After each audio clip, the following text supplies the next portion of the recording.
In November, students at a historically black university in New Orleans led a massive protest against a speaker heavily supportive of Donald Trump. Socially engaged Dillard University students, the group organizing against the speaker, wrote an open letter. They said, quote, "His presence on our campus is not welcome and overtly subjects the entire student body to safety risks and social ridicule. This is simply outrageous." The speaker's safety was guaranteed by the university, and he proceeded to explain, quote, "I will be Donald Trump's most loyal advocate." The protesters were of the political left. They chanted, "No KKK, no fascist USA." Protesters were hit with pepper spray, and 2 of them were arrested. So, here is the question for you. Did this make inviting the speaker worthwhile? The answer should be obvious. From this account of events, you don't have enough information to say. The speaker could have been Sheriff David Clarke, or Rudy Giuliani, or Newt Gingrich, or Milo Yiannopoulos. It wasn't. It was David Duke, who also said at the same event, quote, "There is a problem in America with a very strong, powerful tribal group that dominates our media and dominates our international banking. I'm not opposed to all Jews." If you did not answer that the story provided too little information for you to judge, it's time for you to check your biases. Did you decide that the speaker was on the right because the protesters were on the left? Did you decide the speaker had something valuable to say if he ticked off the left enough, if he melted enough snowflakes? Unfortunately, many conservatives have embraced this sort of binary thinking. If it pisses off the left, it must be virtuous. Undoubtedly, that is a crude shorthand for political thinking. It means you never have to check the ideas of the speaker, you merely have to check how people respond to him, which is dangerous. It leads to people supporting bad policies and bad men. The enemy of your enemy isn't always your friend. Sometimes he's your enemy. Sometimes he's just a dude sitting there minding his own business. You don't have enough information to know. The logic of if he melts snowflakes, he's one of us, actually hands power to the left by allowing leftists to define our friends. It gets to choose whom we support. This isn't speculative. It actually happened during the 2016 primaries when the media attacked Donald Trump incessantly, driving Republicans into his outstretched arms. The media's obvious hatred for Trump was one of the chief arguments for Trump from his advocates. They said, if, as his detractors claimed, he wasn't conservative, why would the leftist media hate him so much? Now, to be fair, after Mitt Romney was bludgeoned at the hands of the media, there was at least a shred of justification for this logic. Romney wasn't a hardcore conservative. He wasn't a personal shambles. He got savaged by the media anyway, simply for the sin of having an R after his name. The same thing happened to John McCain, a maverick Republican the leftist media had openly praised for years. If the media opposed Trump with all their heart and all their soul, that must have been some sort of reaction to Trump himself. It wasn't really, though. It was a combination of factors, including the fact Trump was amazing press, and the press thought Trump was really weak. More honest leftist commentators openly preferred Trump to more conservative candidates like Ted Cruz or Marco Rubio, but Trump's war with the media carried him to the nomination and from there to the presidency. In fact, Trump continues to live off of this backward logic. His press conference last week, it wasn't a ballet of informational expertise and policy knowledge, nor was it a brilliant recasting of his policy successes. It was a blunderbuss attack on the media, and it was extremely entertaining, it was occasionally daft, it was occasionally ridiculous, but a lot of people on the right immediately concluded it was the most successful press conference in the history of the world. Not because it was actually successful with Americans, there was not a lot of evidence of that, but because it was successfully assaulting the media who had it coming. Never mind if Trump lied to the media were angry, which meant it worked. Watching Chuck Todd fulminate and Chris Wallace rage and Don Lemon bemusedly tut-tut, it scratched conservatives where they itch, and it made Trump a hero. None of which is to argue that Trump is lefty or that conservatives are wrong to support a lot of his policies. We'll talk about his policies in a second. But if your standard of right and wrong is whether the left hates it, you're making a category error. It is not good enough to just be opposed by the left. You actually have to oppose the left. We must ask what someone is fighting against, not merely whom. We must ask what tools they're using, and we must insist they use the truth. Ideas and values matter more than identity. But not anymore. The left's identity politics focuses on race and ethnicity and sexual identity, aspects of identity that place you somewhere in the hierarchy of intersectionality. The right's identity politics comes with a label, enemy of the left. So long as you're wearing that button, you're presumptively on our side and you're nearly bulletproof. Until it turns out that you're not. Until we jump the wrong way because we substituted political laziness for a philosophy. Until we embrace somebody nasty because the other side hated him or her and stop caring about the truth so long as the other side is triggered. Then we become the bad guys. And that's a big problem. I'm Ben Shapiro. This is The Ben Shapiro Show. Okay, so I want to talk a lot more about sort of this enemy of my enemy is my friend routine that we're getting from a lot of folks on the right, why that isn't true, and how we can actually identify enemies. In a second, we're also going to talk about Donald Trump's policies. He's rolled out a bunch of policy that's actually pretty good, and I want to talk about a lot of the policy that he's been rolling out. But first, we have to say thank you to our sponsors over at Legacybox. So I've been saying for a long time that one of the most important things that you can do in your life is preserve your memories, because over time, you lose memories over time. The memories dissipate, people die, people move away. And what Legacybox does, it makes sure that you can preserve all those old memories. So you've got a big box of moldering film in your basement or in your attic, in your garage.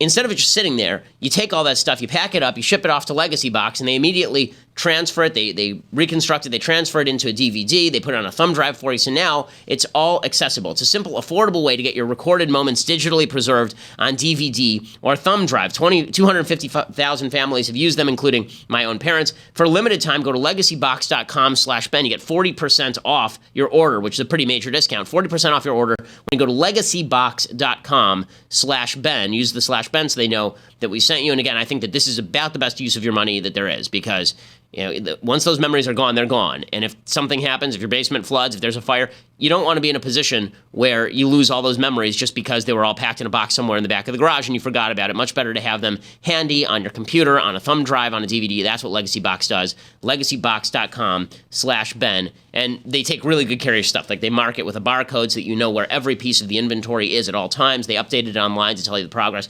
Terrific, terrific service. Legacybox.com/Ben. Okay, so I want to talk a little bit about Donald Trump's policy. So this is fun. Let's do good Trump, bad Trump, because we actually get to do some good Trump today, which is exciting. So good Trump, bad Trump. Good Trump, bad Trump, which one will we get today? And as always, thanks to our composer, Brandon Snipes, here is Donald Trump. Good Trump. Yay, there it is. Good Trump. So that whole Mike Flynn debacle with the National Security Advisor, that ended up actually working out pretty well for the country, because Mike Flynn is out, and the guy who replaced him is a guy named H.R. McMaster. Now, H.R. McMaster is a lieutenant general, and he is terrific. I've read his book, Dereliction of Duty. I read it, must have been now 7-8 years ago, because there was a point when I think the Army, the War College, they posted online their recommended reading list. So I read everything on the recommended reading list, and one of those books was H.R. McMaster's book on the Vietnam War called Dereliction of Duty, about the strategy that came out of the JFK and LBJ administrations with regard to the Vietnam War, why the strategy was flawed, and why the military should have stood up against the strategy instead of simply implementing a really crappy strategy called graduated escalation, which was the idea that if we would gradually increase the number of troops in Vietnam, we'd squeeze the Viet Cong, and then they would surrender, as opposed to the way that wars are actually won, which is overwhelming force. There's a lot that you should know about H.R. McMaster. First of all, the guy has an awesome superhero name. Second of all, his Army resume is really, really extensive. His previous command assignments included the Eagle Troop 2nd Armored Cavalry Regiment in Germany and in Southwest Asia during the First Gulf War. He was the commander. He was a commander during Afghanistan. He was a commander during Iraq. He wrote Dereliction of Duty, which, as I say, is a really good book. You should go to Amazon right now and pick it up. It's really a first-rate read. He's a great writer, and he's a really good thinker. He was critical of both how Afghanistan and Iraq were planned. So what he wrote in Survival Magazine, he wrote, gaps between prior visions of future warfare and the nature of the eventual wars themselves complicated efforts to adapt strategy over time. Minimalist linear plans in place at the outset of both wars were disconnected from the ambition of broader policy objectives and the complexity of the operating environment. Indeed, recent war plans have at times been essentially narcissistic, failing to account for interactions with determined enemies and other complicating variables. He was writing this in real time. He was saying in real time, our strategy is not going to meet your objectives. If you want a long-term occupation, this ain't going to work. He used his own strategy in a place called Tal Afar in Iraq, and George W. Bush called it a model of a successful strategy. He figured that Iraq could not build its own institutions, political or military, until safety was secured, so he devised his own plans in which he and his troops cleared the towns of insurgents and formed alliances, built trust with the local sheikhs and tribal leaders, and the campaign worked with a while, but only because McMaster flooded the area, right? He actually did what he had suggested in Dereliction of Duty. He flooded the area, and that was what they called the clear, hold, build strategy. Petraeus used McMaster as sort of his brain in devising his strategy with regard to Iraq. He was not selected for a brigadier general promotion before he finally received it in 2014. One of the reasons for that is because there are a bunch of retired generals who said that he was upending the system too much. They didn't want to reward him. He is warned about cuts to the Army. He's a really, really good nominee. He's about the best guy you could have in this particular slot. And he is also insured. He says that he would not come in.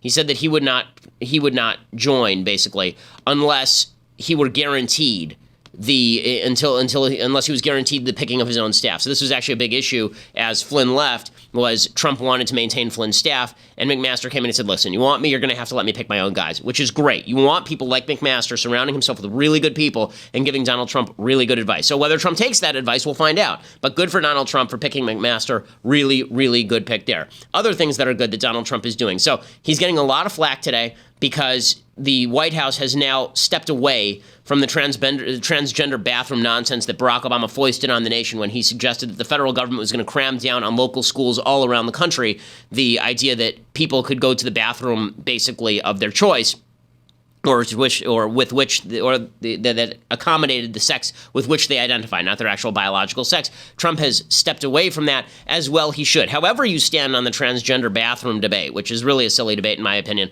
however you stand on that, this should be a local control issue. This should not be a federal issue. The idea that the federal government stepped in there in the first place is idiotic, and good for Trump for stepping away from it. Apparently, Betsy DeVos, the Secretary of Education, wanted to maintain that policy, and the Attorney General, Jeff Sessions, did not, and Trump sided with Sessions. Right call from Donald Trump. Other good things that are happening under Trump. Scott Pruitt, who's the new head of the Environmental Protection Agency, he gave a speech at the EPA in which he basically told the regulators, look, guys, your job is not to punish businesses. Your job is to create a stable set of regulations that are predictable so that people can operate within the bounds of those regulations, which is exactly right. Here's Scott Pruitt, who is hotly contested, talking to all of his employees at the EPA. Regulations ought to make things regular. Regulators exist to give certainty to those that they regulate. Those that we regulate ought to know what's expected of them so that they can plan and allocate resources to comply. That's really the job of a regulator. And the process that we engage in adopting regulations is very, very important, because it sends a message. It sends a message that we take seriously our role of taking comment and offering response, and then making informed decisions on how it's going to impact those in the marketplace. This all sounds very vague, but what he's actually saying is that what regulators very often do is they make their own priorities the priority. They don't care about creating a stable business environment so that people know what the rules are, and they're constantly throwing monkey wrenches into the works. So good for Scott Pruitt. Scott Pruitt's a very good pick at EPA. I think he's really going to reform things over there. Where things are a little bit more vague remains on the deportation policy, what that's actually going to look like. So I wanted to talk about an email that I received yesterday, which I thought was really an interesting and good email that is worthy of thought and discussion. So I got an email yesterday from a person who suggested that yesterday when I said, when we're overrating, the level of change here, everybody needs to calm down a little bit. Everybody needs to stop worrying quite so much because not that much has happened yet. Why is everybody really going crazy?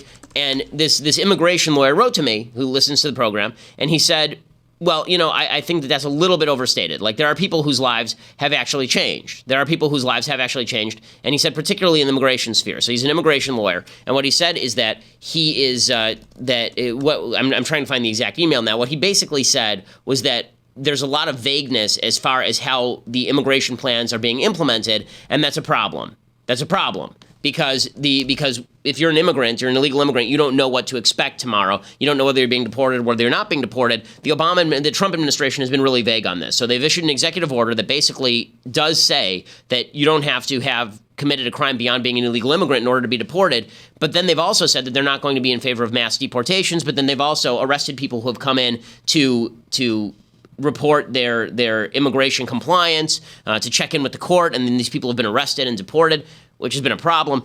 I think that's a fair critique. I do think that that's a fair critique. Sean Spicer didn't help when he added to the confusion a little bit yesterday. Here's Sean Spicer talking about mass deportations. Is one of the goals here mass deportation? No. Not at all. This isn't. Look, I think what we have to get back to is understanding a couple things. There's a law in place that says, if you're in this country illegally, that we have an obligation to make sure that the people who are in our country are here legally. What the order sets out today ensures that the million or so people that have been adjudicated already, that ICE creates a system of prioritization, and make sure that we walk through that system in a way that protects this country. This is consistent with everything the president has talked about, which is prioritizing the people who are here, who represent a threat to public safety or have a criminal record. And all this does is lay out the exact procedures to make sure that that subgroup of people who pose a threat to our nation because of a conviction or a violation of public safety or have a criminal record are adjudicated first and foremost. That's it, plain and simple. Okay, so that's it. So that's fine, except for the fact that the executive order does a little bit more than that. So what you're getting from the Trump administration is we're not kind of mass deport, we're not knocking down doors.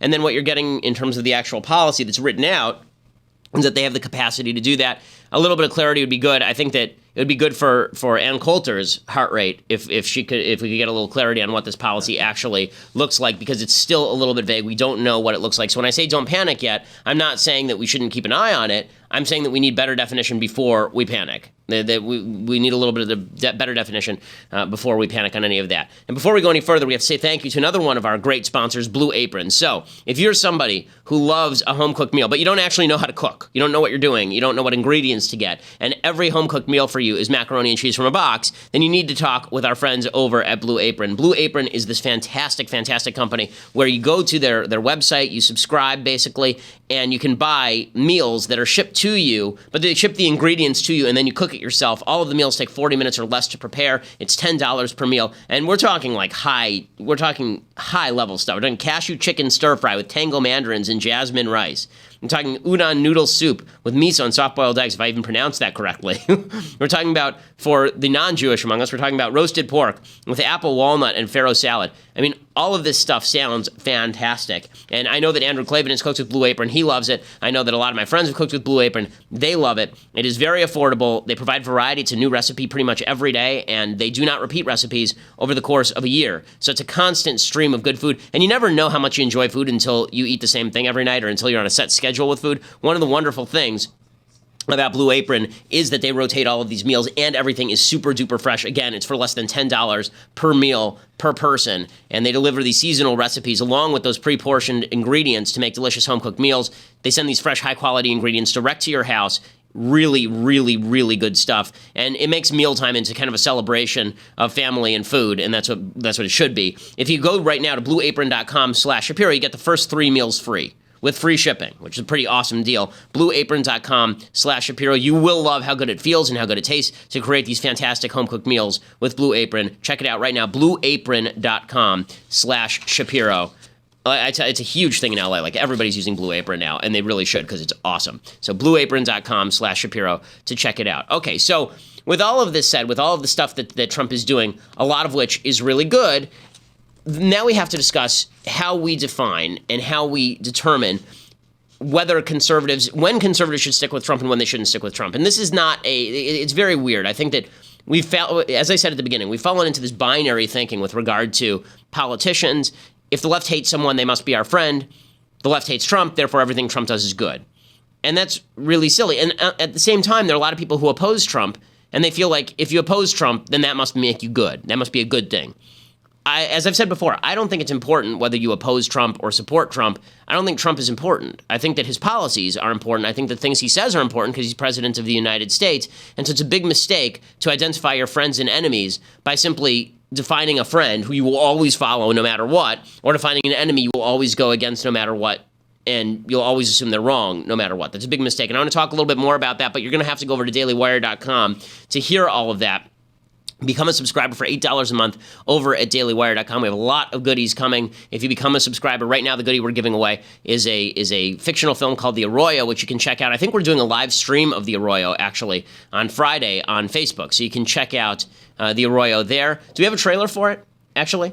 We were supposed to grab a trailer. If not, then we'll have the trailer for it tomorrow, and we'll play that on Daily Wire, so you can check out what it is that you're getting if you become a subscriber at dailywire.com. We're going to play the whole movie on Friday on our Facebook page, so check that out. So dailywire.com, $8 a month for subscribing. Annual subscription, you get that video, plus you get all sorts of goodies. The Shapiro store is supposed to open, I keep saying this, but it will open in the very, very near future, and there will be all sorts of new things that are wonderful, including, I really want to get those buttons. I had a button at my speech last night. There are a bunch of people who wore stickers that said, said UCSB against hate, UC Santa Barbara against hate. So I wore a button that said me against you sucking.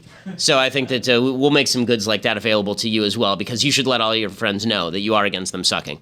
So we'll definitely make that available. But check that out. Also, you can listen later, obviously, at iTunes or SoundCloud. We are the most listened to and most watched conservative podcast in the nation.